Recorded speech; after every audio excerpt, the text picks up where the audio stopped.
anna Nabi sallallahu alaihi wasallam qala idza mata ibnu adam inqata amaluhu illa min salasin shadaqatin jariyatin aw ilmin yantafa'u bih aw waladin salih yad'u lahu bil maghfirah.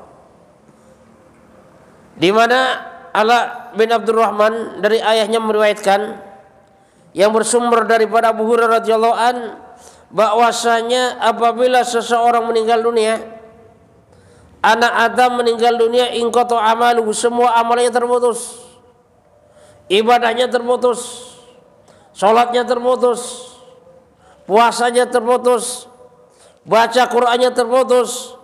Pendek kata, semua amalan yang dilakukan ini sudah terputus. Kalau apa? Kalau seseorang ini sudah meninggal dunia.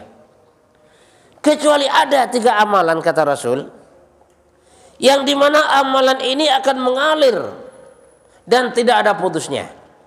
Apa? Yang pertama sedekah jariyah. Sedekah jariyah ini adalah kita sedekah, kita berinfak, yang dimana digunakan untuk fasilitas umum. Selama fasilitas itu dipakai oleh seseorang, dipakai oleh masyarakat, maka pahalanya mengalir. Itulah sedekah jariyah. Kita bangun jalan, sedekah jariyah. Semakin banyak yang lewat di jalan itu, semakin banyak pahalanya yang mengalir. Makanya Pak, kalau kita punya tanah itu nggak usah pelit untuk jalan. Karena yang terjadi ada juga jalan lebar cuma dipersempit. Yang biasanya mobil lewat jadi kagak bisa lewat. Alasannya apa? Ini kan bukan jalan umum. Padahal yang namanya jalan itu jalan umum. Emang yang punya tanah siapa? Tapi dipersulit supaya orang nggak bisa lewat. Padahal kalau orang dipermudah, bahkan kalau bisa jalan sempit, dia punya tanah, diperlebar itu jalan sehingga banyak orang yang lewat di situ, maka setiap orang yang lewat pahalanya mengalir. Bangun masjid pahalanya mengalir. Selagi apa? Selagi masjid itu dipakai. Suatu contoh, ada orang nyumbang pembangunan masjid, nyumbang untuk bikin kamar mandi misalnya. Maka di saat kamar mandi dipakai oleh seseorang, maka pahalanya ngalir. Misalnya ada pedagang, malamnya sih dikasih makan sambal pedas sama istrinya, paginya mules itu perut, lewat masjid, di masjid ada kamar mandi, udahlah ke kamar mandi masjid dulu.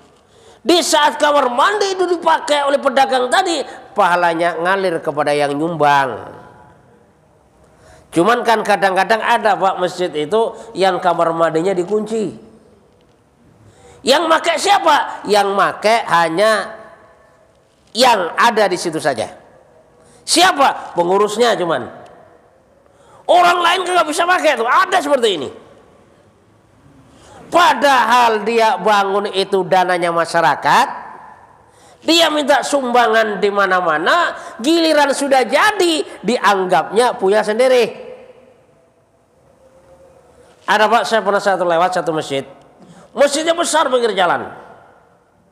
Kamar mandi saya lihat banyak itu, ada sekitar 5, cuman yang 4 dikunci, tinggal 1. Yang namanya Jakarta, masjid pinggir jalan, waktunya sholat kan penuh orang, banyak orang lewat, sehingga apa? Dengan 1 kamar mandi tadi sehingga antri. Coba bayangkan, kalau dibuka yang 4 tadi kan mudah. Padahal setiap orang yang buang air pahalanya ngalir. Kan kadang-kadang ada juga orang beralasan, Pak, ini ada suatu ketika, ini ada musola. Dulu ada kamar mandinya, cuman ditutup, ganti pengurus. Ganti pengurus, kamar mandi ditutup. Alasannya apa? Kalau ada kamar mandi, semua orang pada buang airnya ke musola katanya. Padahal semakin banyak orang yang buang air ke kamar mandi musola, maka disitulah semakin banyak pahala yang akan didapatkan. Karena yang namanya kamar mandi Pak itu keperluan.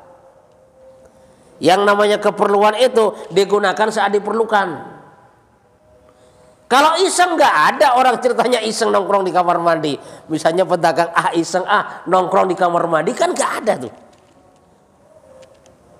Bahkan kalau misalnya kita ke masjid dipaksa suruh duduk kamar mandi, kita pun juga nggak mau tuh. Artinya apa? Artinya orang yang masuk kamar mandi itu memang benar-benar sangat memerlukan.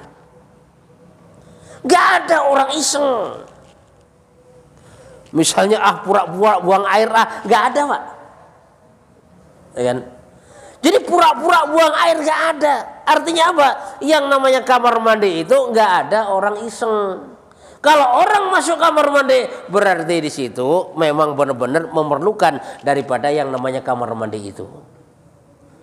Makanya kalau kamar mandi itu ditutup, dikunci, ada satu kasus Pak, bahkan saya dengar banyak kasus.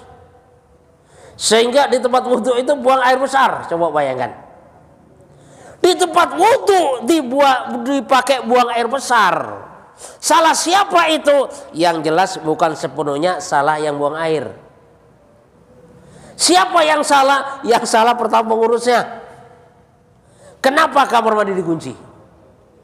Sedangkan perut sudah sakit, udah nggak bisa tertahan lagi. Kamar mandi di masjid dikunci, maka terpaksa dikeluarkan di tempat wudhu. Ini ada terjadi yang semacam itu. Makanya kalau kita jadi pengurus masjid, jangan sampailah kamar mandi dikunci. Kenapa? Karena itu bukan milik pribadi Pak. Itu adalah milik umum, milik umat, yang dimana setiap orang nyumbang itu bagaimana agar supaya dipakai. Itu pahalanya ngalir. Kita bangun masjid besar, tapi kalau masjid itu sudah nggak dipakai, pahalanya pun nggak ngalir udah. Makanya kan banyak sekarang itu masjid gede-gede yang sholat cuma dikit, pahalanya juga dikit jadinya. Ada juga masjid habis 17 miliar, subuhnya cuma 17 orang, coba bayangkan. Yang namanya masjid habis 17 miliar, yang jelas masjidnya udah mewah gede, subuhnya cuma 17 orang. Lah makanya di saat kita nyumbang suatu masjid, selama masjid itu dipakai, maka pahalanya akan ngalir. Kita bikin jalan dipakai ngalir. Kita bikin sumur dialirkan ke masyarakat, selagi air itu dipakai oleh masyarakat, maka pahalanya juga ngalir. Itulah yang disebut dengan sedekah jariyah, yang dimana pahalanya akan mengalir sampai hari kiamat kelak, selagi fasilitas itu masih dipakai untuk keperluan umum.